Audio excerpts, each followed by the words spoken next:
ରଖିଛନ୍ତି। ଆଜି ଆପଣ ମାନଙ୍କ ସହିତ ମୁଁ କଥାବାର୍ତ୍ତା ହେବି ନାରୀ ମାନଙ୍କ ପାଇଁ ଶୈତାନର ସବୁଠାରୁ ବଡ ପ୍ରଲୋଭନ। ଆଉ ଆମେ ବେଶୀ ପ୍ରଲୋଭିତ ହଉ। ଆମକୁ କିଏ ଟିକେ ଫୁସଲେଇ ଦେଲା କହିଲେ ଆମେ ସାଙ୍ଗେ ସାଙ୍ଗେ ପିଘଳି ଯାଉ। ଫୁସଲି ନାରୀ ମାନଙ୍କୁ ପ୍ରଲୋଭିତ କରିବାଟା ବହୁତ ସହଜ। ଆମକୁ କିଏ ଟିକେ ବହୁତ ସୁନ୍ଦର ଦୁସୁଛ, ଆଉ ତୁମେ ଏମତି ସେମତି ଏମତି କର ସେମତି କର ବୋଲେ ଆମେ ସାଙ୍ଗେ ସାଙ୍ଗେ କେତେ ଶୀଘ୍ର ଆମେ ସେ ପ୍ରଲୋଭନରେ ଆମେ ପଢିଯାଉ। ଆଜି ଆମେ ଦେଖିବା ସେ ପ୍ରକାର ଭାବରେ ଶୈତାନ ମଧ୍ୟ ଆମମାନଙ୍କୁ ପ୍ରଲୋଭିତ କରେ। ଆଉ ତାର ସବୁଠୁ ବଡ ପ୍ରଲୋଭନ କଣ ଅଟେ? ସେ ଚାହେଁ ଯେ ସବୁବେଳେ ନାରୀ ମାନଙ୍କୁ ଏ ପ୍ରକାର କୁହେ, ତୁ କାହିଁକି ତୋର ସ୍ଵାମୀର ବଶୀଭୂତ ହେଇ ରହିବୁ?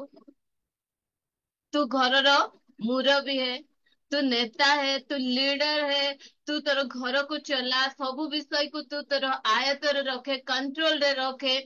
ए प्रकार प्रलोभित से कौन करे आमान को जीवन ए प्रकार प्रलोभन को से आनी दे थाए। प्रिय भौणी मैंने आज मु कहबा को चाहे आमे शैतान रो प्रलोभन रे आमे न पड़ू। शैतान केंतिटा से मिथ्यावादीटा से मिछ कथा से कहबो परमेश्वरଙ୍କର ବାକ୍ୟକୁ ସେ କଣ କରିବ ଟ୍ୱିଷ୍ଟ କରିକିନା परमेश्वरଙ୍କର ବାକ୍ୟରେ ଆହୁରି ଦି ଚାରିଟା ସେ ମିଶେଇକିନା ଆମମାନଙ୍କୁ ଆସି ସେ କଣ କରେ ପ୍ରଲୋଭିତ କରିବାକୁ ଚେଷ୍ଟା କରେ। କିନ୍ତୁ ଆଜି ଆମେ ସେ ଶୈତାନର ଚାତୁରୀକୁ ଶୁଣିବା ସେ କି ପ୍ରକାର ଆମମାନଙ୍କୁ ପ୍ରଲୋଭିତ କରୁଛି ଆମେ ତାହା ଜାଣି ଆମେ ସେଥିରୁ ଯେମିତି ବାହାରି ପାରିବା ସେଥିପାଇଁ ଆମେ ନିଜ ନିଜକୁ ଆମେ ନେଇ ପ୍ରସ୍ତୁତ। ସେ କଣ ଚାହେଁ ତୁ ତ ପରିବାରର କଣ ଅଛୁ ହେଡ ତୁ ସବୁବେଳେ ସ୍ଵାମୀର ବଶୀଭୂତ ହେଇଥିଲେ ଭଲ କଥା କି? ସେ ପ୍ରକାର କଥା ଆମମାନଙ୍କୁ ଆସି କହିଥାଏ। ଦେଖନ୍ତୁ ଯୋଉ ସମୟରେ ସେ ହବା ନିକଟକୁ ଯାଇଛି ସେ କଣ ବୋଲି କହିଛି ପଢନ୍ତୁ। ଆମେ ସମସ୍ତଙ୍କର ଚିହ୍ନା ପରିଚୟ ବାକ୍ୟ ଆଦି ପୁସ୍ତକ 3:5। ବରଞ୍ଚ ପରମେଶ୍ୱର ଜାଣନ୍ତି ତୁମ୍ଭେମାନେ ଯେଉଁଦିନ ତାହା ଖାଇବ ସେହିଦିନ ତୁମ୍ଭମାନଙ୍କ ଚକ୍ଷୁ ପ୍ରସନ୍ନ ହେବ, ତହିଁରେ ତୁମ୍ଭେମାନେ ପରମେଶ୍ୱରଙ୍କ ପରି ଭଲ ଓ ମନ୍ଦର ଜ୍ଞାନ ପାଇବ। ଏଠି କହୁଛି ପରମେଶ୍ୱରଙ୍କର ପରି ତୁମେ କଣ କରିବ ଭଲ ମନ୍ଦର ଜ୍ଞାନ ପାଇବ। ସେ ଆସି ପ୍ରଲୋଭନ ଦେଖାଉଛି ଯେ କାହିଁକି ହବା ଏ ଗଛର ଫଳ ତୁମେ ଖାଉନ? ତୁମେ ଯେବେ ଖାଇବ ଜାଣିଛ ତୁମକୁ ଆଜି ସ୍ଵାମୀର ଅଣ୍ଡରରେ ରହିବାକୁ ପଡିବ ନାହିଁ। ତୁମକୁ କେମିତି ଜ୍ଞାନ ହେଇଯିବ ପରମେଶ୍ୱରଙ୍କର ପରି ଭଲ ମନ୍ଦର ଜ୍ଞାନ। ପରମେଶ୍ୱରଙ୍କ ଠାରୁ ଆହୁରି ଅଧିକ ଜ୍ଞାନୀ ହେଇଯିବ ବୋଲା ପରି ଏ ସ୍ଥାନରେ ଆସି କଣ କରୁଛି ସେ ଶୈତାନ ଆସି ହବାକୁ କହୁଛି। ସେ ପ୍ରଲୋଭିତ କରୁଛି ତୁମେ କାହିଁକି ପରମେଶ୍ୱରଙ୍କର ଅଣ୍ଡରରେ ରହୁଛ? ତୁମେ ପରମେଶ୍ୱର ଏ ଫଳ ଖାଇଦେଇକିନା ପରମେଶ୍ୱରଙ୍କ ଠାରୁ ଅଧିକ ଜ୍ଞାନୀ ହେଇଗଲେ ହେଇଯିବ ନାହିଁ। ପ୍ରିୟ ଭଉଣୀ ମାନେ ମୁଁ ଆଜି ଆପଣ ମାନଙ୍କୁ କହିବାକୁ ଚାହେଁ ଏମିତି ଗୋଟେ ପରିବାର କୁହନ୍ତୁ ଯୋଉ ପରିବାର କି ସ୍ଵାମୀଙ୍କର ନେତୃତ୍ୱରେ ଚାଲି ସେ ପରିବାର କଣ ହେଇଛି ଭଲ ହେଇଛି। ଏମିତି ଗୋଟେ ମଧ୍ୟ ପରିବାର ଆପଣ ମାନେ ଦେଖେଇ ପାରିବେ ନାହିଁ ଯୋଉ ପରିବାର ମୁରବୀ ସ୍ତ୍ରୀ ହେଇଛନ୍ତି ଆଉ ସେ ପରିବାର ଠିକ ଭାବରେ ପରିଚାଳିତ ହେଇଛି। ମୁଁ ତ ଦେଖି ନାହିଁ, ହୁଏତ ଆପଣ ମାନଙ୍କର ଦୃଷ୍ଟି ଆଗରେ ସେ ସବୁ ପ୍ରକାର ପରିବାର ରହିଥାଇପାରେ, କିନ୍ତୁ ମୁଁ କହେ ଆମେ ଯୋଉ ସମୟରେ ଦେଖୁଛୁ ଆପଣଙ୍କୁ ମୁଁ କହିବାକୁ ଚାହେଁ ଆପଣ ଆପଣଙ୍କର ସ୍ଵାମୀଙ୍କ ଠାରୁ ଅଧିକ ଶିକ୍ଷିତ ହେଇଥାଇ ପାରନ୍ତି। ଆପଣ ଆପଣଙ୍କର ସ୍ଵାମୀଙ୍କର ପୃଷ୍ଠଭୂମି ଯୋଉଟା ରହିଛି ତା ଠାରୁ ଅଧିକ ବଡ ପୃଷ୍ଠଭୂମିରୁ ଆପଣ ମାନେ ଆସିଥାଇ ପାରନ୍ତି। ଆପଣ ଅଧିକ ଜ୍ଞାନୀ ବୁଦ୍ଧିମାନ ହେଇଥାଇ ପାରନ୍ତି, କିନ୍ତୁ ପବିତ୍ର ଧର୍ମଶାସ୍ତ୍ର ଆମମାନଙ୍କୁ କହେ ଆମେ ସମସ୍ତେ ଜାଣିଛୁ ରୋମିଓ 11 ଅଧ୍ୟାୟର 3 ପଦରେ ଲେଖାଯାଏ ଯେ ତୁମର ମସ୍ତକ କେ ଅଟନ୍ତି ସ୍ଵାମୀ ଅଟନ୍ତି। ଆଉ ଆମର ମସ୍ତକ ଯେହେତୁ ଆମର ସ୍ଵାମୀ, ତେଣୁ ଆମକୁ କଣ କରିବାର ଅଛି ଅଧୀନତାରେ ଆମେ ରହିବାଟା ଶିଖିବାର ଅଛି। ପ୍ରିୟ ଭଉଣୀ ମାନେ ଆମକୁ ଶୈତାନ ପ୍ରଲୋଭନ ଦେଖାଇଛି ଯେ ନାଇଁ ତୁ ବଡ ହେ, ତୁ ବଡ, ତୁ କାହିଁକି ତୋର ସ୍ଵାମୀର ଅଧୀନତାରେ ରହିବୁ। ଯେଉଁ ସମୟରେ ଖୋବା କଣ କରୁଛନ୍ତି ମୁଣ୍ଡ ହେବା ପାଇଁ ଚେଷ୍ଟା କରିଛନ୍ତି, ଶୈତାନ ଯୋଉ ସମୟରେ ତାକୁ ପ୍ରଲୋଭିତ କରିଛି ସେ ସମୟରେ ଯୋଉ ସମୟରେ ସେ ପ୍ରଲୋଭିତ ହେଇଛନ୍ତି କଣ ହେଲା ଆଦମ ହବା 2 ଜଣ ଯାକ ଏଦନ ଉଦ୍ୟାନରୁ ତୋଡା ଖାଉଛନ୍ତି। ପ୍ରଭୁ ଆମକୁ ମୁଣ୍ଡ ହେବା ପାଇଁ ଆହ୍ୱାନ କରିନାହାନ୍ତି। ପ୍ରିୟ ଭଉଣୀ ମାନେ ଆମେ ଶୈତାନର ପ୍ରଲୋଭନରେ ପଡି ଅନେକ ସମୟରେ ଆମେ ମୁଣ୍ଡ ହେବାକୁ ଚେଷ୍ଟା କରୁ। କାହିଁକି ନା ଆମର ଭିତରେ ଅଛି ନା ମୋ ଇଚ୍ଛା, ମୋର ଇଚ୍ଛା ଅନୁସାରେ ହେବାର ଅଛି। ମୁଁ ଯାହା କହିବି ତାହା ମୋ ପରିବାରରେ ହେବାର ଅଛି। ମୁଁ ଏଇଟା ଚାହୁଁଛି ତ ମୁଁ ମୋର ଇଚ୍ଛା ଅନେକ ସମୟରେ କଣ କରୁଛି, ଶୈତାନର ସେ ମିଛ କଥାକୁ ଯୋଉ ପ୍ରଲୋଭନ ସେ ଆମମାନଙ୍କ ଜୀବନରେ ଆଣିଦିଏ, ତାକୁ ଆମେ କଣ କରୁଛୁ ଆଉ କାର୍ଯ୍ୟକାରୀ କରିବା ପାଇଁ ଅଧିକ କଣ ହଉଛୁ, ତତ୍ପର ହଉଛୁ। ତେଣୁ ମୁଁ ଆପଣ ମାନଙ୍କୁ କହିବାକୁ ଚାହେଁ, ପରମେଶ୍ୱର ଆମମାନଙ୍କୁ ମସ୍ତକ କରି ବା ଆମ ପରିବାର ହେଡ କରି ଆମମାନଙ୍କୁ ତିଆରି କରିନାହାନ୍ତି। ଆଜିକାଲି ସରକାର ମଧ୍ୟ ସେଟା ହିଁ ଯାଉଛି। ରାସନ କାର୍ଡରେ ପରିବାରର ମୁଖ୍ୟ କିଏ? ସ୍ତ୍ରୀଙ୍କର ନାଁ ଲେଖା ହଉଛି। ଇଲେକ୍ଟ୍ରି ବିଲ୍ ସ୍ତ୍ରୀ ନାଁରେ ହଉଛି। ଘର ସ୍ତ୍ରୀ ନାଁରେ ଆସୁଛି। ଆମେ ସ୍ତ୍ରୀ ମାନେ ମଧ୍ୟ ବହୁତ ଖୁସି, ଯୋଉ ଜାଗାରେ ମୋ ସ୍ଵାମୀଙ୍କ ନାଁ ଥିବା କଥା ମୋର ନାଁ ଅଛି। ଏ ପରିବାରର ମୁଖିଆ ମୁଁ। ନାଇଁ ପ୍ରିୟ ଭଉଣୀ ମାନେ, ବାଇବଲ ଆମମାନଙ୍କୁ ତାହା ଶିଖାଉ ନାହିଁ। ବାଇବଲ କହୁଛି ପରିବାରର ମୁଖ୍ୟ ତ ମୋର ସ୍ଵାମୀ। ଆମ ପରିବାରର ମୁଖ୍ୟ ହଉଛନ୍ତି ଆମ ସ୍ଵାମୀ। ଆମ ସ୍ଵାମୀ ଆମମାନଙ୍କ ଠାରୁ ଅଧିକ ଶିକ୍ଷିତ ହେଇ ନାଇଁ ପାରନ୍ତି। ଆପଣଙ୍କର ସ୍ଵାମୀଙ୍କ ଠାରୁ ଆପଣ ଅଧିକ ଇନକମ ମଧ୍ୟ କରୁଥାଇ ପାରନ୍ତି, କିନ୍ତୁ ପ୍ରଭୁଙ୍କର ବାକ୍ୟ କୁହେ ଯେ ଆପଣ ମାନେ କଣ ଅଟନ୍ତି? ଆପଣଙ୍କର ମସ୍ତକ ହଉଛନ୍ତି ଆପଣଙ୍କର ସ୍ଵାମୀ। ହୁଏତ ଏ ବାକ୍ୟ କହିଲା ବେଳେ ଆପଣ ମାନଙ୍କୁ କଷ୍ଟ ଲାଗିପାରେ, କିନ୍ତୁ ଏହା ସତ ଅଟେ। ଆଉ ଏ ବାକ୍ୟ ମୁଁ ମଧ୍ୟ ମୋ ଜୀବନରେ ନିଜ ଜୀବନରେ ଅଭ୍ୟାସ କରି ଆସୁଛି। ତ ମୁଁ ଚାହେଁ ମୋ ଭଉଣୀ ମାନେ ମଧ୍ୟ ଏସବୁ ଶିଖନ୍ତୁ।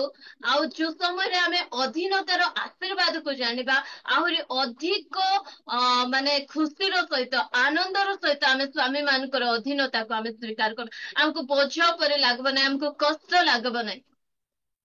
ଆମେ ଖୁସି ମନରେ ଆମ ସ୍ଵାମୀଙ୍କର ଆମ ଅଧୀନତାକୁ ଆମେ ସ୍ୱୀକାର କରିବା। କାରଣ ଯୋଉ ସମୟରେ ଆମେ ଆମର ଅଧୀନତାକୁ ସ୍ୱୀକାର କରୁଛୁ, ସେ ସମୟରେ ଆମେ ଆମର ଜୀବନରେ ପରମେଶ୍ୱରଙ୍କର ବାକ୍ୟକୁ ଆମେ ମାନୁଛୁ।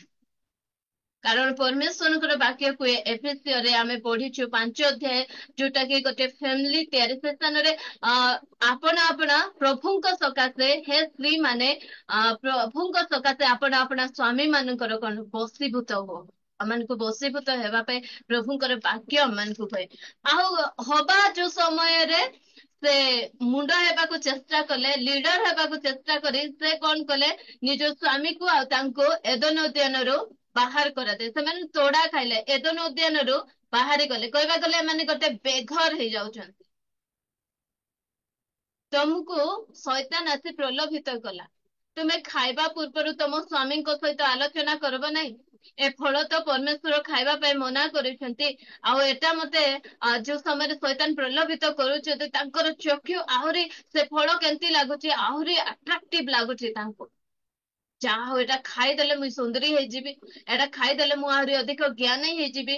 ନିଜେ ଖାଉଛନ୍ତି, ଆହୁରି ସ୍ଵାମୀକୁ ମଧ୍ୟ ସେ ଦେଉଛନ୍ତି।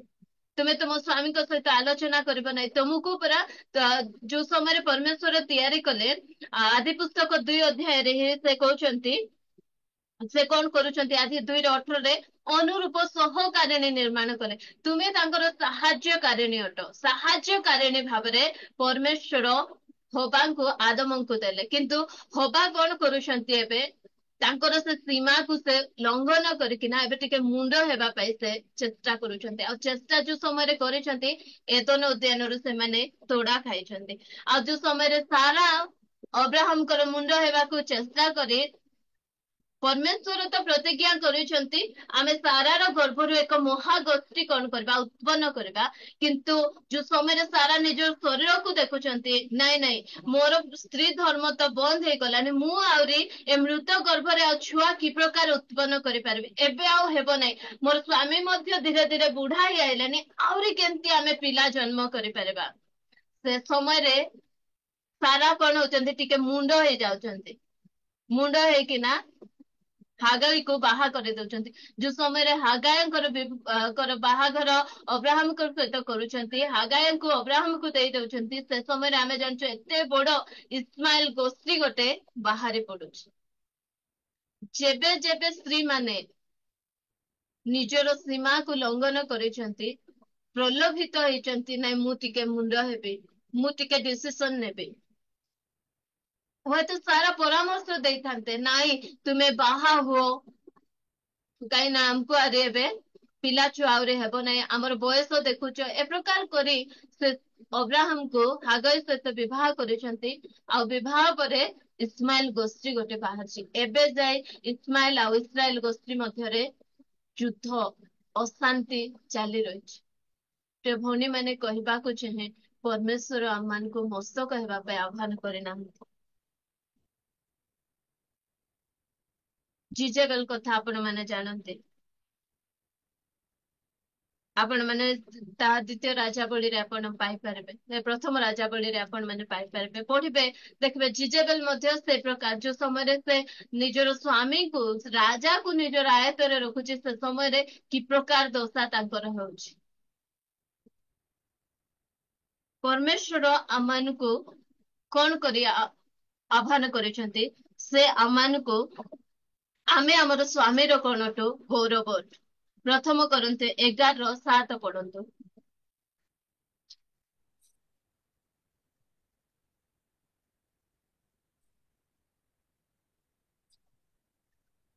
ପୁରୁଷ ଈଶ୍ୱରଙ୍କ ପ୍ରତିମୂର୍ତ୍ତି ଓ ଗୌରବ ସ୍ୱରୂପ ହେବାରୁ ପ୍ରକୃତରେ ତାର ମସ୍ତକ ଆଚ୍ଛାଦନ କରିବା ଉଚିତ ନୁହେଁ, କିନ୍ତୁ ସ୍ତ୍ରୀ ପୁରୁଷର ଗୌରବ ସ୍ୱରୂପ। ସ୍ତ୍ରୀ ପୁରୁଷର ଗୌରବ ଅଟେ। ଆଉ ଏ ଗୌରବ କେତେବେଳେ ହେବ? ଯେତେବେଳେ ଆମମାନେ ହିତୋପଦେଶ 12:4 ପଢିବା। ଗୁଣବତୀ ସ୍ତ୍ରୀ ଆପଣା ସ୍ୱାମୀର ମୁକୁଟ ସ୍ୱରୂପ, ମାତ୍ର ଲଜ୍ଜାଦାୟିନୀ ସ୍ତ୍ରୀ ତାହାର ହାଡ଼ ସବୁର କ୍ଷୟ ସ୍ୱରୂପ। ଆମେ ହଉଛୁ ପୁରୁଷର ଗୌରବ, ଆମ ସ୍ଵାମୀଙ୍କର ଆମେ ଗୌରବ। ଆମେ କେତେବେଳେ ଆମ ସ୍ଵାମୀଙ୍କର ଗୌରବ?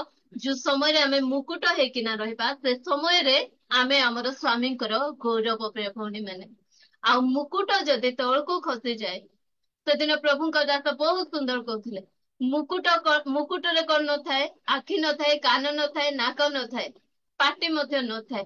ମୁକୁଟ କୋଉଠି ଶୋଭା ପାଏ? ସବୁବେଳେ ମୁଣ୍ଡ ଉପରେ ଶୋଭା ପାଏ। ଆଉ ଯଦି ଆମେ ଆମର ଯୋଉ ସ୍ଥାନ ମୁଣ୍ଡ, ମୁଣ୍ଡ ଉପରେ ରହିବାଟା ଆମ ସ୍ଥାନ, ଆମେ ଅନେକ ସମୟରେ ଆମ ସ୍ଥାନକୁ ଆମେ ନିଜେ ହିଁ ଖସେଇ ଦେଇଥାଉ। ସବୁବେଳେ ଆମେ ଯଦି ଆମ ସ୍ଵାମୀଙ୍କର ମୁକୁଟ ହେଇ ରହିବାକୁ ଚାହୁଁଛୁ, ତାହେଲେ ହିଁ ଆମ ସ୍ଵାମୀଙ୍କର ଗୌରବକୁ ଆମେ କଣ କରୁଛୁ? ଅନ୍ୟମାନଙ୍କର ଆଗରେ ଦେଖାଉଛୁ। ଆମେ ଆମ ସ୍ଵାମୀଙ୍କର ଗୌରବ ହଉଛୁ। ଆଉ ପ୍ରିୟ ଭଉଣୀ ମାନେ, ମୁଁ କହିବାକୁ ଚାହେଁ, ମୁକୁଟ କେଉଁମାନେ ପିନ୍ଧନ୍ତି? ରାଜା ମହାରାଜା ମାନେ ମୁକୁଟ ପିନ୍ଧନ୍ତି। ଆଉ ଆମେ ଏ ପ୍ରକାର ସ୍ତ୍ରୀ ମାନେ ହେବା, ଯଦି ଆମେ ଆମର ସ୍ଵାମୀଙ୍କର ବଶୀଭୂତ ହେଇ ରହୁଛୁ, ଆମର ଘରକୁ ଆମେ ଗୋଟେ ରାଜମହଲ ପରି ତିଆରି କରୁଛୁ। ଆଉ ଆମ ସ୍ଵାମୀ ସେଠିର ରାଜା ଅଟନ୍ତି। ଆଉ ଆମେ ତାଙ୍କର ମୁଣ୍ଡ ଉପରେ କଣ ପାଉଛୁ? ଶୋଭା ପାଉଛୁ। ଗୋଟେ ଗୁଣବତୀ ସ୍ତ୍ରୀ ଆଉ ଗୋଟେ ଜ୍ଞାନବତୀ ସ୍ତ୍ରୀ, ସେ କଣ କରେ? ଆପଣା ସ୍ଵାମୀର ଗୌରବର କାରଣ ହୁଏ। ଆଉ ସେ ତାର ଘରକୁ ମରୁଭୂମି କରି ତିଆରି କରେ ନାହିଁ, ତାର ଘରକୁ ଗୋଟିଏ ସୁନ୍ଦର ରାଜମହଲ କରି ତିଆରି କରେ, ଯୋଉ ସ୍ଥାନରେ କି ତା ସ୍ଵାମୀ ରାଜା ଆଉ ସେ ରାଣୀ ହିରୋ। ଆମେ ସେ ପ୍ରକାର ଘରକୁ ଆମେ ତିଆରି କରିବା। ହୁଏତ ଆଜି ଅନେକ ଭାଇ ମାନେ ଯଦି ଥିବେ, ଶୁଣୁଥିବେ, ବୋଲେ ଖୁସି ହେଇଯାଉଥିବେ, ଯାହା ହଉ ଏମିତି ମଧ୍ୟ ଶିଖାଉଛନ୍ତି, ଆହୁରି ଯାଇ ଶିଖ ବୋଲି। ଭାଇ ମାନେ ଖୁସି ହୁଅନ୍ତୁ। ଭଉଣୀ ମାନେ ଆହୁରି ନିଜ ନିଜକୁ ସମର୍ପିତ ହେବା ପାଇଁ ଆମେ ଚେଷ୍ଟା କରିବା। ଗୋଟେ ରାଜମହଲ ଆମର ଘରକୁ ନେଇକି, ପ୍ରିୟ ଭଉଣୀ ମାନେ, ଆମେ କେବେ ମଧ୍ୟ ମରୁଭୂମି କରି ତିଆରି କରିବା ନାହିଁ। ଯୋଉ ସମୟରେ ଆମେ, ଶୈତାନ କଣ କରୁଛି? ଗୋଟେ ବିଦ୍ରୋହର ଆତ୍ମାକୁ ଆମର ଭିତରେ ସେ ପ୍ରବେଶ କରାଇ ଦେଇଛି। ସେ ଯେମିତି ବିଦ୍ରୋହ କଲା ନା, କହିଲା ମୁଁ ପରମେଶ୍ୱରଙ୍କର ଉପରେ ବସିବି, ମତେ ସମସ୍ତେ ଆରାଧନା କରନ୍ତୁ। ଯୋଉ ସମୟରେ ସେ ବିଦ୍ରୋହ କରିଛି, ତାକୁ ପରମେଶ୍ୱର କଣ କରିଛନ୍ତି? ତଳକୁ ଫିଙ୍ଗି ଦେଇଛୁ। ଆମେ ଅନେକ ସମୟରେ ଭାବୁ ଆମେ ମଧ୍ୟ ଟିକେ ବିଦ୍ରୋହ କରିବୁ।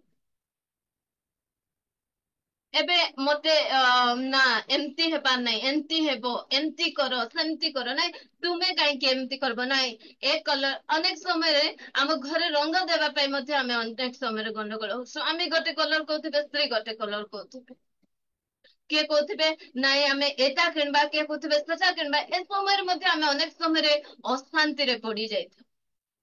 ବିଦ୍ରୋହ ମୋର ଇଚ୍ଛାରେ ହେବାର ଅଛି, ତମର ଇଚ୍ଛାରେ ତମେ କାହିଁକି କଲ?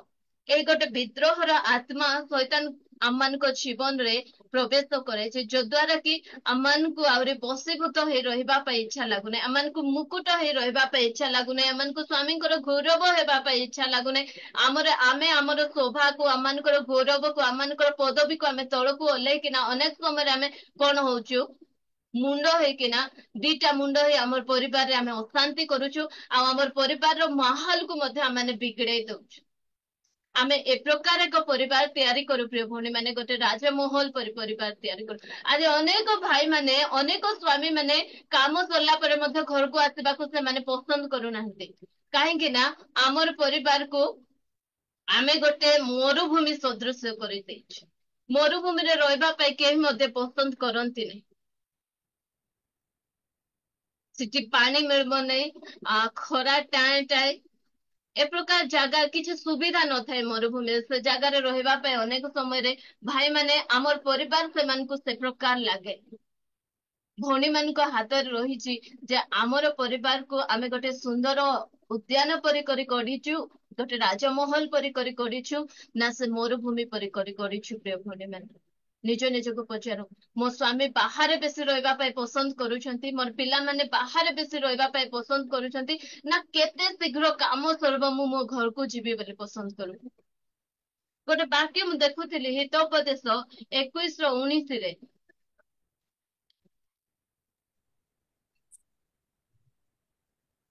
କଳହକାରିଣୀ ଓ ଚିଡ଼ିଚିଡ଼ିଆ ସ୍ତ୍ରୀ ସଙ୍ଗରେ ବାସ କରିବା ଅପେକ୍ଷା ନିର୍ଜନ ଭୂମିରେ ବସତି କରିବାର ଭଲ। ଆମର ସ୍ୱଭାବ ଏ ପ୍ରକାର ହେଉନାହିଁ ତ ପ୍ରିୟ ଭଉଣୀ ମାନେ। ଆମେ ଗଣ୍ଡଗୋଳ ଲାଗିବା ପାଇଁ ସବୁବେଳେ ପ୍ରସ୍ତୁତ ଥାଉନୁ ତ।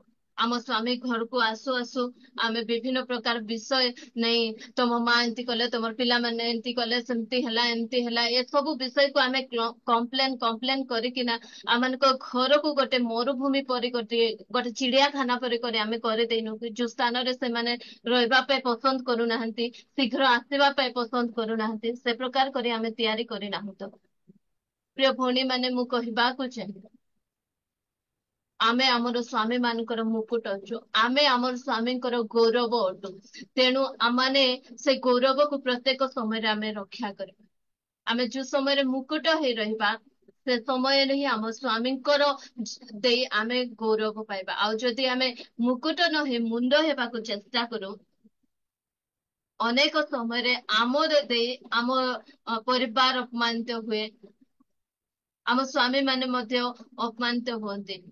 ତେଣୁ ପ୍ରଭୁ ଆମମାନଙ୍କୁ ମସ୍ତକ କରି ତିଆରି କରିନାହାନ୍ତି ପ୍ରିୟ ଭଉଣୀ। ଆମକୁ ପ୍ରତ୍ୟେକ ସମୟରେ ପ୍ରଭୁ ଘର ତିଆରି କରିବା ଦାୟିତ୍ୱ ଆମକୁ ଦେଇଛନ୍ତି, କାରଣ ଜ୍ଞାନବତୀ ସ୍ତ୍ରୀ ଆପଣା ଗୃହ କଣ କରେ, ଗୁନ୍ଥଇ। ଆମକୁ ପରମେଶ୍ୱର ସେ ଦାୟିତ୍ୱ ଦେଇଛନ୍ତି, ଆମେ ଆମର ଘରକୁ ଆମେ ସଜାଡିବା। କିନ୍ତୁ ନିଷ୍ପତ୍ତି ନେବାର, ଯେତିକି ସବୁ ନିଷ୍ପତ୍ତି ନେବେ, ଆମେ ଆମ ସ୍ୱାମୀଙ୍କ ହାତରେ ଆମେ ଛାଡିଦେବା। ଏସବୁ ବିଷୟ ପ୍ରତି ଆମେ ନିଜକୁ ଆମେ ସଚେତନ ହେବା। ଯୋଉ ସମୟରେ ଶୈତାନ ବିଦ୍ରୋହ କଲା, ସେ ସମୟରେ ଜଗତ ମଧ୍ୟରେ କଣ ହେଲା, ପାପ ପ୍ରବେଶ କଲା। ମାତ୍ର ଯୋଉ ସମୟରେ ପ୍ରଭୁ ଯୀଶୁ ଖ୍ରୀଷ୍ଟ ଅଧୀନତା ସ୍ୱୀକାର କରୁଛନ୍ତି, ବଶୀଭୂତତା ସ୍ୱୀକାର କରୁଛନ୍ତି, ସେ ଜଗତକୁ ପାପରୁ କଣ କରୁଛନ୍ତି, ଉଦ୍ଧାର କରୁଛନ୍ତି। ଆଉ ଶୈତାନ ଆମମାନଙ୍କ ଭିତରେ ଯୋଉ ବିଦ୍ରୋହର ଆତ୍ମାକୁ ସେ ପ୍ରବେଶ କରାଇଛି, ମୁଁ ଆପଣ ମାନଙ୍କୁ କହିବାକୁ ଚାହେଁ, ସେଇ ବିଦ୍ରୋହର ସ୍ପିରିଟକୁ, ସେଇ ବିଦ୍ରୋହର ଆତ୍ମାକୁ ପ୍ରଭୁ ଯୀଶୁ ଖ୍ରୀଷ୍ଟ କ୍ରୁଶ ଉପରେ ଜୟଲାଭ କରିସାରିଛନ୍ତି। ଯଦି ଆଜି ଆପଣ ମାନଙ୍କ ମନ ମଧ୍ୟରେ ସେ ପ୍ରକାର ଚିନ୍ତା ଆସୁଛି, ସେ ପ୍ରକାର ଭାବନା ଆସୁଛି, ନାଇଁ ମୁଁ ମଧ୍ୟ କିଛି ନା, ମେ ବି କୁଛ ହୁଁ, ଏ ଚିନ୍ତାଧାରା ଯଦି ଆସୁଛି, ସବୁବେଳେ କାହିଁକି ମୁଁ ତାଙ୍କର କଥା ଆକା ମାନୁଥିବି, ମୋର କଥା ମଧ୍ୟ ଚଳିବାର ଅଛି, ମୋର ଘରକୁ ମଧ୍ୟ ମୁଇଁ ମଧ୍ୟ ସବୁବେଳେ ମୋର ଇଚ୍ଛା ଅନୁସାରେ ଚାଲିବାର ଅଛି। ଏମିତି ଯଦି ବିଦ୍ରୋହର ସ୍ପିରିଟ ଆପଣଙ୍କର ଭିତରେ ଆସୁଅଛି, ତାହେଲେ ପ୍ରିୟ ଭଉଣୀ ମାନେ କୁହନ୍ତୁ କି, ପ୍ରଭୁଙ୍କ ଠାରେ ପ୍ରାର୍ଥନା କରନ୍ତୁ କି, ରେ ବିଦ୍ରୋହର ଆତ୍ମା, ତୋତେ ପ୍ରଭୁ ଯୀଶୁ ଖ୍ରୀଷ୍ଟ କ୍ରୁଶରେ ଜୟଲାଭ କରିସାରିଛନ୍ତି, ତୋତେ ହରାଇ ସାରିଛନ୍ତି। ଆମେ ଅ କଣ ବଶୀଭୂତ ତାର ଗୌରବକୁ ଆମେ ଜାଣିନାହୁଁ। ତେଣୁ ଆମେ ଅନେକ ସମୟରେ ବଶୀଭୂତ ହେବା ସ୍ଥାନ ଜୀବନ ସାରା ଗୋଟେ ଆଙ୍କର କଥା ମାନି ରହିବାର କି ଆଙ୍କେ ତଳେ ରହିବାର କି ଆମକୁ ତଳେ ରହିବା ପାଇଁ ଇଚ୍ଛା ନାହିଁ। ମାତ୍ର ବାକ୍ୟ ଲେଖା ଗଲେ ଯେ ନିଜକୁ নত କରେ ତାକୁ ପରମେଶ୍ୱର କଣ କରନ୍ତି, ଯଥା ସମୟରେ ଉନ୍ନତ କରେ। ଆମେ ଯଦି ଜୀବନ ସାରା ଆମମାନଙ୍କର ପ୍ରଭୁଙ୍କର ଆମେ ବଶୀଭୂତ ହେଇ ରହୁଛୁ ପ୍ରିୟ ଭଉଣୀ ମାନେ, ତାହେଲେ ଏମିତି ଗୋଟେ ସମୟ ଆଇବ ଯୋଉ ସମୟରେ କି ପ୍ରଭୁ ଯୀଶୁ ଖ୍ରୀଷ୍ଟଙ୍କ ସହିତ ଆମେ ପୃଥିବୀ ପୃଷ୍ଠରେ ରାଜ୍ୟ କରିବୁ। ଯାହା ଲେଖାଯାଏ ପ୍ରକାଶିତ 3:21 ପଢନ୍ତୁ। ଆମ୍ଭେ ଯେପରି ଜୟ କରି ଆମ୍ଭର ପିତାଙ୍କ ସହିତ ତାହାଙ୍କ ସିଂହାସନରେ ବସିଅଛୁ, ସେପରି ଯେ ଜୟ କରେ ଆମ୍ଭେ ତାହାକୁ ଆମ୍ଭ ସହିତ ଆମ୍ଭର ସିଂହାସନରେ ବସିବାକୁ ଦେବୁ। ହଁ, ଆମେ ଯଦି ଏ ବିଦ୍ରୋହର ସ୍ପିରିଟ କୁ ଜୟଲାଭ କରିବା, ଏ ବିଦ୍ରୋହର ଆତ୍ମାକୁ ଆମେ ଜୟଲାଭ କରି ଆମ ସ୍ଵାମୀଙ୍କର ବଶୀଭୂତ ହେଇ ରହିବା, ସେ ସମୟରେ ପରମେଶ୍ୱର କଣ କରିବେ, ଯେତେବେଳେ ତାଙ୍କର ସେହି ଶାସନ 1000 ବର୍ଷ ଶାସନ ସମୟରେ ଆମେ ତାଙ୍କର ସହିତ ମିଶି ଆମେ ରାଜ୍ୟ କରିବା। ଏ କଥାକୁ ଆମେ ମନେ ରଖୁ ପ୍ରିୟ ଭଉଣୀ ମାନେ, ଆଉ ସେ ଅଧୀନତାକୁ ଆମେ ସ୍ୱୀକାର କରୁ। ଆମ ପ୍ରଭୁ ଯୀଶୁ ଖ୍ରୀଷ୍ଟ ମଧ୍ୟ ସ୍ୱର୍ଗର ପରମେଶ୍ୱର ହେଇ ସେ କାର ଅଧୀନରେ ରହୁଛନ୍ତି, ଏ ଜାଗତିକ ଯୋସେଫ ଆଉ ମରିୟମଙ୍କର ଅଧୀନତାକୁ ସେ ସ୍ୱୀକାର କରୁଛନ୍ତି। ସେ 33.5 ବର୍ଷ ଯାଏ ଆପଣ ସ୍ୱର୍ଗୀୟ ପିତାଙ୍କର ଅଧୀନତାକୁ ସେ ସ୍ୱୀକାର କରୁଛନ୍ତି। ତାଙ୍କୁ କଷ୍ଟ ହଉଛି ପାନ ପାତ୍ର ପିଇବାଟା, ମାତ୍ର ସେ ପିତାଙ୍କର ଅଧୀନତାକୁ ସ୍ୱୀକାର କରୁଛନ୍ତି। ସେ ସ୍ୱର୍ଗର ପରମେଶ୍ୱର ପୃଥିବୀରେ ଆସି ମନୁଷ୍ୟ ପରି ବାସ କରୁଛନ୍ତି। ତାଙ୍କର ସମସ୍ତ ପ୍ରକାର ଐଶ୍ୱର୍ଯ୍ୟକୁ ସେ କଣ କରୁଛନ୍ତି, ଛାଡୁଛନ୍ତି। ନିଜକୁ ସେ ଶୂନ୍ୟ କରୁଛନ୍ତି। ଆଉ ସେ କହୁଛନ୍ତି ମୋର ଇଚ୍ଛା ନାହିଁ ବାପା, ତୁମର ଇଚ୍ଛା ମୋ ଜୀବନରେ ସଫଳ। ଆଜି ପରମେଶ୍ୱରଙ୍କର ଇଚ୍ଛା ମଧ୍ୟ ଆମ ଜୀବନରେ ସଫଳ ହେବାର ଅଛି। ଶୈତାନର ଇଚ୍ଛା କଣ, ଆମେ ଆମର ପରିବାରରେ ବିଦ୍ରୋହ କରୁ। ଆମେ ବିଦ୍ରୋହ କରିବା ଦ୍ଵାରା ଆମ ପରିବାରରେ ଅଶାନ୍ତି ହଉ। ଆମ ପରିବାରରେ ଦିଟା ମୁଣ୍ଡ ହେବା ଦ୍ଵାରା ଆମ ପରିବାରରେ ଦିଟା ମୁଣ୍ଡ ହେଲେ ଦିଟା ଡିସିସନ ଆସିବ, ଦିଟା କଥା ହବ, ଦୁଇଟା ମତ ହବ। ଯୋଉ ସମୟରେ ଆମ ପରିବାର ଅଶାନ୍ତି ହଉ, ସେ ସେଟା ଚାହେଁ। କିନ୍ତୁ ପରମେଶ୍ୱରଙ୍କର ଇଚ୍ଛା ଆମେ ଆମ ସ୍ଵାମୀଙ୍କର ଆମେ ବଶୀଭୂତ ହେବା। ଯୋଉ ସମୟରେ ଆମେ ବଶୀଭୂତ ହଉଛୁ ପ୍ରିୟ ଭଉଣୀ ମାନେ, ମୁଁ କହିବାକୁ ଚାହେଁ ସେଇ ସମୟରେ ଆମେ ପରମେଶ୍ୱରଙ୍କର ବାକ୍ୟର ବଶୀଭୂତ ହଉଛୁ। ଆମେ ଆମର ସ୍ଵାମୀଙ୍କର ବଶୀଭୂତ ହଉନୁ, ଆମେ ପରମେଶ୍ୱରଙ୍କର ବାକ୍ୟର ବଶୀଭୂତ ହଉଛୁ। ଆଉ ଯୋଉ ସମୟରେ ଆମେ ପରମେଶ୍ୱରଙ୍କର ବାକ୍ୟର ବଶୀଭୂତ ହଉଛୁ, ସେ ସମୟରେ ଗୋଟେ ମହାଶକ୍ତି ଆମର ଭିତରୁ ବାହାରୁଛି। ଆଉ ସେ ମହାଶକ୍ତି କଣ କରୁଛି, ଆପଣ ମାନେ ପଢିବେ ପ୍ରଥମ ପିତର 3:1-2 ପଢନ୍ତୁ। ସେହିପରି ହେ ଭାର୍ଯ୍ୟାମାନେ, ତୁମ୍ଭେମାନେ ଆପଣା ଆପଣା ସ୍ୱାମୀଙ୍କର ବଶୀଭୂତ ହୁଅ, ଯେପରି ସେମାନଙ୍କ ମଧ୍ୟରୁ କେହି କେହି ବାକ୍ୟର ଅନାଜ୍ଞାବହ ହେଲେ ସୁଦ୍ଧା ତୁମ୍ଭମାନଙ୍କର ସଭୟ ସଦାଚରଣ ଦେଖି ବାକ୍ୟ ବିନୁ ଆପଣା ଆପଣା ଭାର୍ଯ୍ୟର ଆଚରଣ ଦ୍ୱାରା ପରିବର୍ତ୍ତିତ ହେବେ। ହୁଁ, ଯୋଉ ସମୟରେ ଆମେ ବଶୀଭୂତ ହଉଛୁ, ଆମର ଭିତରୁ ଗୋଟେ ଶକ୍ତି ନିର୍ଗତ ହଉଛି। ସେ ଶକ୍ତି କଣ କରୁଛି, ଯୋଉ ସ୍ଵାମୀ ଅବିଶ୍ୱାସୀ ସ୍ଵାମୀ, ଯୋଉ ସ୍ଵାମୀ ପ୍ରଭୁଙ୍କ ନିକଟବର୍ତ୍ତୀ ହେଇନାହିଁ, ଯୋଉ ସ୍ଵାମୀ ଦୁଷ୍ଟତାରେ ଅଛନ୍ତି, ସେ ସ୍ଵାମୀ କଣ ହେଇଯାଉଛି, ପରିବର୍ତ୍ତିତ ହେଇଯାଉଛି। ସେ ବଶୀଭୂତତାରେ ସେ ଶକ୍ତି ଅଛି, ସେଇ ପାୱାର ଅଛି। ଯୋଉ ସମୟରେ ପ୍ରଭୁ ଯୀଶୁ ଖ୍ରୀଷ୍ଟ ବଶୀଭୂତ ହଉଛନ୍ତି, ପିତା ପରମେଶ୍ୱରଙ୍କର ଅଧୀନତାରେ ଆସୁଛନ୍ତି, ସେ ସମୟରେ ସେ ଆମକୁ ଲାଭ କରୁଛନ୍ତି। ଆଉ ଏ ସ୍ଥାନରେ ବାକ୍ୟରେ କୁହେ, ତୁମେ ଯଦି ତୁମର ସ୍ଵାମୀଙ୍କର ବଶୀଭୂତ ହେବ, ତୁମ ସ୍ଵାମୀଙ୍କର ଅଧୀନତାକୁ ତୁମେ ଯୋଉ ସମୟରେ ସ୍ୱୀକାର କରିବ, ସେ ସମୟରେ ତୁମର ଅବିଶ୍ୱାସୀ ସ୍ୱାମୀ, ପ୍ରଭୁଙ୍କୁ ଜାଣିନଥିବା ସ୍ୱାମୀ ପ୍ରଭୁଙ୍କର ନିକଟବର୍ତ୍ତୀ ହେବ, ସେ ରକ୍ଷା ପାଇଯିବ। କେତେ ଆଶ୍ଚର୍ଯ୍ୟ ନା ପ୍ରିୟ ଭଉଣୀ ମାନେ, ଏ ବଶୀଭୂତ ତାର ପାୱାରକୁ ଆମେ ଜାଣୁ। ମୋ ଜୀବନରେ ମଧ୍ୟ ଏସବୁ ବିଷୟ ଗୁଡିକ ହେଇଛି। ଆମେ 2 ଜଣ ଯାକ ପରିତ୍ରାଣ ପ୍ରାପ୍ତ ଥିଲୁ। ଆମେ ଯୋଉ ସମୟରେ ଆମର ପରିବାର ଗଠନ କରାଗଲା, ଆମେ 2 ଜଣ ଯାକ ପରିତ୍ରାଣ ପାଇଥିଲୁ।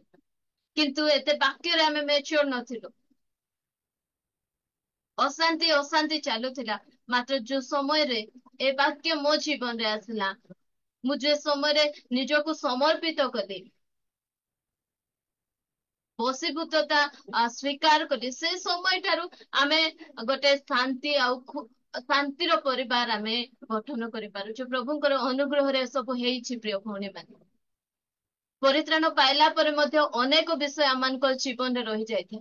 ଆମେ ଏକାଥରେ ସବୁରେ ପରିବର୍ତ୍ତିତ ହଉନାହିଁ, ମାତ୍ର ଧୀରେ ଧୀରେ ଧୀରେ ଧୀରେ ଏସବୁ ବିଷୟ ଗୁଡିକ ଆସିଲେ ଆମ ପରିବାରର ଅନେକ ଗୁଡିଏ ବିଷୟରୁ ଆମେ ମୁକ୍ତ ହେଇପାରିବା। ଅଶାନ୍ତିର ବାତାବରଣରୁ ମଧ୍ୟ ଆମେ ବାହାରି ଆସିପାରିବା। ଆପଣ ମାନଙ୍କୁ କହିବାକୁ ଚାହେଁ, ଏସାନ ଲେଖାଗଲା ବାକ୍ୟ ବିନୁ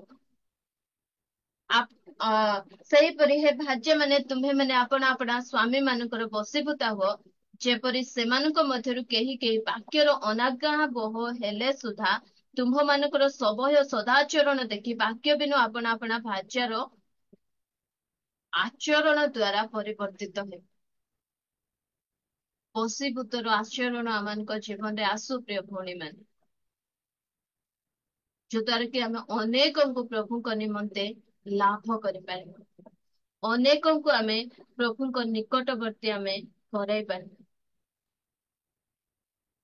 ଶୈତାନର କାମ କଣ? ସେ କେବେ ବି ଚାହୁଁନାହିଁ ଯେ ଆମେ ଆମର ସ୍ଵାମୀ ଉଦ୍ଧାର ପ୍ରାପ୍ତ ହୁଅନ୍ତୁ, ଆମ ପରିବାର ଲୋକ ପ୍ରଭୁଙ୍କ ନିକଟବର୍ତ୍ତୀ ହୁଅନ୍ତୁ। ସେ ଚାହୁଁନାହିଁ, ତେଣୁ ସେ ଆମମାନଙ୍କୁ ଅନେକ ସମୟରେ ବିଭିନ୍ନ ପ୍ରକାର ପ୍ରଲୋଭନ ଆମମାନଙ୍କ ଜୀବନରେ ଦେଖାଇଥାଏ। ଅନେକ ସମୟରେ ଆମ ଘରେ କିଛି ଗୋଟେ ଜିନିଷ କିଣା ହୁଏ, ସେ ଜାଗାରେ ଯଦି ଆମ ସ୍ଵାମୀଙ୍କର ନାମ ଲେଖା ହେଲା, ଆମକୁ ଟିକେ ମୋ ନାଁ ଲେଖା ହେଇଥିଲେ ଭଲ। ଗାଡି କିଣା ହଉଛି, ଗାଡି ଆଗରେ ମଧ୍ୟ ନା ଯାକ ଲେଖୁନାହାନ୍ତି କି? ଆମକୁ ଲାଗେ କି ମୋ ନାଁ ହେବାର ଅଛି।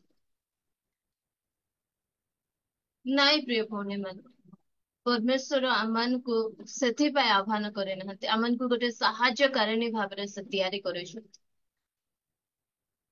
ସାହାଯ୍ୟକାରିଣୀ କେମିତି? ଆମେ ପବିତ୍ର ଆତ୍ମାଙ୍କୁ ଦେଖୁଛୁ କି? ମାତ୍ର ସେ ଭିତରେ ରହି କେତେ ଗୁଡିଏ କାର୍ଯ୍ୟ ସେ କରୁଛନ୍ତି। ସେ ଆମମାନଙ୍କର ଭିତରେ ରହି ସେ ଆମମାନଙ୍କୁ ପାପ ଉପରେ ଜୟଲାଭ କରିବାର ଶକ୍ତି ଦଉଛନ୍ତି। ପ୍ରଭୁ ଯୀଶୁ ଖ୍ରୀଷ୍ଟଙ୍କୁ ଆମ ଜୀବନରେ ଗୌରବାନ୍ୱିତ କରିବା ପାଇଁ ସେ ସାହାଯ୍ୟ କରୁଛନ୍ତି। ଯେ ପ୍ରକାର ପବିତ୍ର ଆତ୍ମା ଆମମାନଙ୍କର ଜୀବନରେ ଅଦୃଶ୍ୟ ଆଉ ନୀରବ ଭାବରେ କାର୍ଯ୍ୟ କରୁଛନ୍ତି, ଆମେ ସ୍ତ୍ରୀ ମାନେ ମଧ୍ୟ ଆମମାନଙ୍କର ସ୍ଵାମୀଙ୍କ ଜୀବନରେ ସେ ଅଦୃଶ୍ୟ ଆଉ ନୀରବ ଭାବରେ କାର୍ଯ୍ୟ କରିବାର ଅଛି। ଆମେ ଯୋଉ ସାହାଯ୍ୟକାରିଣୀ ୱାର୍ଡ ଲେଖାଯାଇଛି ଆଦି ପୁସ୍ତକ 2:18, ସେଇ ସମାନ ସାହାଯ୍ୟକାରୀ ୱାର୍ଡ ମଧ୍ୟ ଲେଖାଯାଇଛି ଆମମାନଙ୍କର ଯୋହନ 14:6। ଆମେ ସେ ପ୍ରକାର ସାହାଯ୍ୟକାରିଣୀ ମାନେ ଆମେ ଆମର ସ୍ଵାମୀଙ୍କର ଆମେ ସାହାଯ୍ୟକାରିଣୀ ହେବା। ଆମେ ସାମ୍ନାକୁ ନ ଆସୁ ପ୍ରିୟ ଭଉଣୀ ମାନେ, ଆମକୁ ଅନେକ ସମୟରେ ଖାଲି ସାମ୍ନାରେ ଦେଖା ନ ଯାଉ, ମାତ୍ର ପଛ ଆଡେ ରହି ଆମ ସ୍ଵାମୀଙ୍କର ଆମେ ସାହାଯ୍ୟ କରିବାର ଆବଶ୍ୟକ। ମୋ ସ୍ଵାମୀ ପ୍ରଚାର କରୁଛନ୍ତି, ମୋ ସ୍ଵାମୀ ଅନେକଙ୍କ ନିକଟରେ ପରିଚିତ ହଉଛନ୍ତି, ଷ୍ଟେଜ କୁ ଯାଉଛନ୍ତି, ମୋର କାମ ପଛ ଆଡେ ରହି ତାଙ୍କ ନିମନ୍ତେ ପ୍ରାର୍ଥନା କରିବା। ଆମେ ସାମ୍ନାରେ ଦେଖାଯିବାର ଆବଶ୍ୟକତା ନାହିଁ, ଆମେ ପଛରେ ରହି ତାଙ୍କ ନିମନ୍ତେ ଆମେ ପ୍ରାର୍ଥନା କରିବା। ତାଙ୍କ ସେ ଯେ ପ୍ରକାର ସେ ଷ୍ଟେଜରେ ଯାଇ ପ୍ରଚାର କରିବେ, ସେଥିପାଇଁ ଆମେ ତାଙ୍କୁ ପ୍ରସ୍ତୁତ କରିବା। ଅନେକ ପରିବାରରେ ଆମେ ଦେଖୁ, ଅନେକ ଭଉଣୀ ମାନେ ସେମାନେ କେତେ କିଛି ସଞ୍ଚୟ କରି ରଖିଥାନ୍ତି। ସଞ୍ଚୟ କରି ରଖି ତାଙ୍କ ଘର ଯୋଉ ସମୟରେ ତିଆରି କରନ୍ତି, ତିଆରି କରିବା ସମୟରେ ବହୁତ ଭଲ ଆମର ନାଁ ଆସିବ ନାହିଁ, ସେ ସମୟରେ ଆମ ସ୍ଵାମୀଙ୍କ ନାଁ ଆସିବ। କାହିଁକି ନା ଆମେ ସାହାଯ୍ୟକାରିଣୀ ପରା। ପବିତ୍ର ଆତ୍ମା ଯେ ପ୍ରକାର ଅଦୃଶ୍ୟ ଭାବରେ ରୁହନ୍ତି, ସେ ପ୍ରକାର ଆମେ ଅଦୃଶ୍ୟ ଆଉ ନୀରବତାର ସେବା କାର୍ଯ୍ୟ ଆମମାନଙ୍କୁ କରିବାର ଆବଶ୍ୟକତା ରହିଛି। ପବିତ୍ର ଆତ୍ମା ଯେମିତି ପଦଲା ପଛରେ ରହି ବିଶ୍ୱାସୀ ମାନଙ୍କୁ ସାହାଯ୍ୟ କରୁଛନ୍ତି ପାପ ଉପରେ ଜୟଲାଭ କରିବା ପାଇଁ, ପ୍ରଭୁଙ୍କର ନିକଟବର୍ତ୍ତୀ ହେବା ପାଇଁ, ସେଇ ପ୍ରକାର ସେ ପବିତ୍ର ଆତ୍ମାଙ୍କର ମାନେ ଦେଖନ୍ତୁ, ପ୍ରଭୁ ଆମମାନଙ୍କୁ ପବିତ୍ର ଆତ୍ମାଙ୍କ ସହିତ ସମାନ କରି ଆମମାନଙ୍କୁ ତିଆରି କରିଛନ୍ତି। ସେ କହୁଛନ୍ତି ପବିତ୍ର ଆତ୍ମାଙ୍କ ନିମନ୍ତେ ଯୋଉ ଶବ୍ଦକୁ ସେ ବ୍ୟବହାର କରୁଛନ୍ତି, ସାହାଯ୍ୟକାରୀ ଶବ୍ଦ, ସେଇ ସମାନ ଶବ୍ଦ ଆମମାନଙ୍କ ନିମନ୍ତେ ସେ ବ୍ୟବହାର କରୁଛନ୍ତି। କେତେ ମହାନ ପରମେଶ୍ୱର ଆମମାନଙ୍କର ଅଟନ୍ତି ପ୍ରିୟ ଭଉଣୀ। ଆଉ ଏ ପ୍ରକାର ସୌଭାଗ୍ୟ ଆମେ ପାଇପାଇ ସେ ଶୈତାନ ଯଦି ଆମମାନଙ୍କୁ ପ୍ରଲୋଭିତ କଲେ, ଆମେ କାହିଁକି ପ୍ରଲୋଭିତ ହେବା? ଆଉ ତାର ସେ ଟ୍ରାପ ରେ ପଢିକିନା ଆମେ ତାକୁ କାହିଁକି ଖୁସି କରାଇବା? ଆମର ପରମେଶ୍ୱର ଚାହାନ୍ତି ଆମେ ଆମର ସ୍ଵାମୀଙ୍କର ଅଧୀନତାକୁ ସ୍ୱୀକାର କରି ଆମେ ଆମର ସ୍ଵାମୀଙ୍କର ଗୌରବ ସ୍ୱରୂପ ହେବା ବୋଲି। ମାତ୍ର ଶୈତାନ ଚାହୁଁଛି ନାଇଁ ତୁଇ ମୁଣ୍ଡ ହେ, ତୁ କରେ। ପରମେଶ୍ୱର ଚାହାନ୍ତି ଆମେ ପ୍ରତ୍ୟେକ ସମୟରେ ଆମ ସ୍ଵାମୀଙ୍କର ଅଧୀନତାକୁ ଆମେ ସ୍ୱୀକାର କରୁ ପ୍ରିୟ ଭଉଣୀ। ଆଉ ଦେଖନ୍ତୁ, ଯୋଉ ସମୟରେ ଆମେ ଅଧୀନତାକୁ ସ୍ୱୀକାର କରିବା, ସେ ସମୟରେ ଆମ ପରିବାର ଶାନ୍ତିରେ ରହିବ। ସେ ସମୟରେ ଆମର ଯୋଉମାନେ ଅପରିବର୍ତ୍ତିତ ଅଛନ୍ତି, ପରିବର୍ତ୍ତିତ ହେଇନାହାନ୍ତି, ସେମାନେ ପରିବର୍ତ୍ତିତ ହେବେ।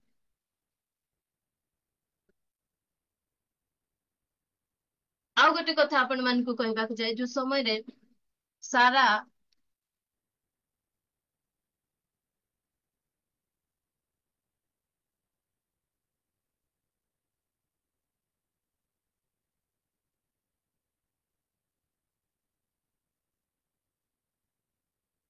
6 ପଦ ପଢନ୍ତୁ, ସେ ପ୍ରଥମ ପିତର 3:6।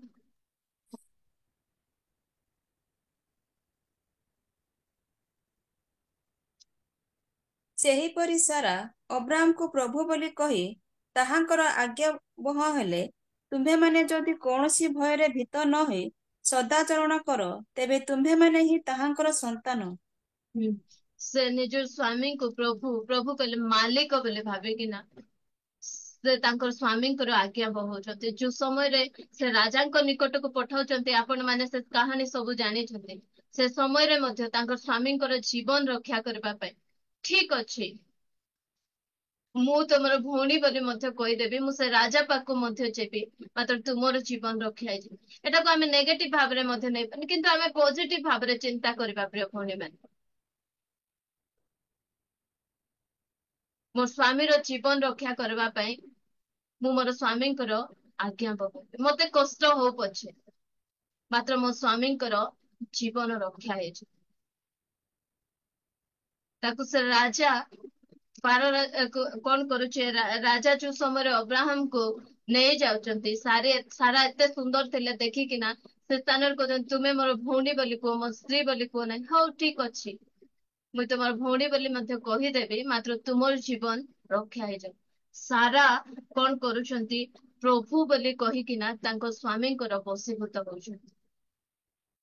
ଆମେ ମଧ୍ୟ ଅନେକ ସମୟରେ ଅନେକ କଥା ଆମମାନଙ୍କୁ ପସନ୍ଦ ଲାଗେ ନାହିଁ। ଆମେ ଆମର ସ୍ଵାମୀଙ୍କର କଥାକୁ ମାନବାର ଅଛି। କୁଆଡେ ଯିବା ସମୟରେ କାହା ସହିତ ମିଶିବାଟା ଆମ ସ୍ଵାମୀଙ୍କୁ ପସନ୍ଦ ନାହିଁ। ଯୋଉ ସମୟରେ ସେ କହୁଛନ୍ତି ଠିକ ଅଛି। ବେଶୀ ମା ବାପା ଘରେ ଯିବାଟା ମଧ୍ୟ ଅନେକ ସମୟରେ ଆମ ସ୍ଵାମୀ ମାନଙ୍କୁ ପସନ୍ଦ ହେଇନଥାଏ। ସେ ସମୟରେ ଠିକ ଅଛି, ଯିବି ନାହିଁ ବୋଲି ରହିଯାଆନ୍ତି। ଯେବେ ମନା କରୁଛନ୍ତି, ସେ ସମୟରେ ରହିଯାଆନ୍ତୁ, ନାଇଁ ଜିଦ୍ କରନ୍ତୁ ନାଇଁ, ମୁଇଁ ଯିବି ଏକା, ମୁଇଁ ଯିବି ଏକା। ଏ ପ୍ରକାର ଜିଦ୍ ନାହିଁ ପ୍ରିୟ ଭଉଣୀ ମାନେ। ଅନେକ ସମୟରେ ଆମେ କୁଆଡେ ବୁଲି ଯିବାଟା ମଧ୍ୟ ଆମ ସ୍ଵାମୀ ମାନଙ୍କୁ ଆମେ କହିନଥାଉ, ନ କହି ଧୀରେ ପଳେଇ ଯାଇଥାଉ। ଆସିଲା ପରେ ଅଶାନ୍ତି। ଏସବୁ ପ୍ରତି ଆମେ ଯତ୍ନବାନ ହେବୁ। ଆମେ ଆଜ୍ଞାବହ ସ୍ତ୍ରୀ ହେବା, ଯେମିତି ସାରା ତାଙ୍କର ସ୍ଵାମୀଙ୍କର ଆଜ୍ଞା ବହଉଛନ୍ତି, ଆମମାନେ ମଧ୍ୟ ସେ ପ୍ରକାର ଆମ ସ୍ଵାମୀ ମାନଙ୍କର ଆମମାନେ ଆଜ୍ଞାବହ ହେବା। ଶୈତାନର ପ୍ରଲୋଭନରେ ଆମେ ନ ପଡୁ। ଆମର ପରମେଶ୍ୱରଙ୍କର ଇଚ୍ଛା ଆମେ ଆମର ସ୍ଵାମୀଙ୍କର ବଶୀଭୂତ ହଉ, ଆମେ ଆମ ସ୍ଵାମୀଙ୍କର ଗୌରବ, ଆମେ ଆମ ସ୍ଵାମୀଙ୍କର ମୁକୁଟ ଅଟୁ। ତ ଶୈତାନର ପ୍ରଲୋଭନରେ ପଡି ଆମମାନେ ଆମମାନଙ୍କର ସେ ଗୌରବକୁ, ସେ ମୁକୁଟକୁ ଆମେ ତଳକୁ ଆମେ ନ ଖସାଉ। ଆମମାନଙ୍କୁ ମୁଣ୍ଡ ଉପରେ ବସା ହେଇଛି, ତ ଆମେ ମୁଣ୍ଡ ଉପରେ ରହିବା, ଆମେ ତଳକୁ ନ ଖସିବା। ପ୍ରଭୁ ଅଳ୍ପ ବାକ୍ୟରେ ଆମ ସମସ୍ତ